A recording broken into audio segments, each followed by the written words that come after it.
मित्रांनो, हळव्या मनाच्या माणसाला नेहमी लोक वेड्यात काढतात. बरं, हळवा मनाचा माणूस हा सगळ्यांचा विचार करून बोलत असतो, चालत असतो, वागत असतो. तरी पण हळव्या मनाच्या माणसाला नात्यात गुंतवलं जातं, नात्याच्या वेड्यात गुंतवलं जातं आणि त्यालाच वेड्यात काढलं जातं. तो आपलं नातं जपवायचं, टिकवायचं काम करत असतो.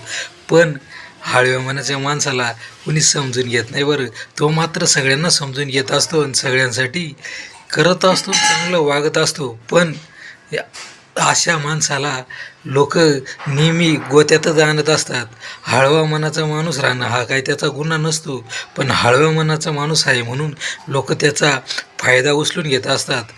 अशी जे हळव्या मनाची लोक असतात ना, ते कधीच कुणाला स्पष्ट बोलत नाही म्हणजे डायरेक्ट तोंडावर बोलत नाही. ते नातं टिकवायचं असतं म्हणून ते बोलत नाही.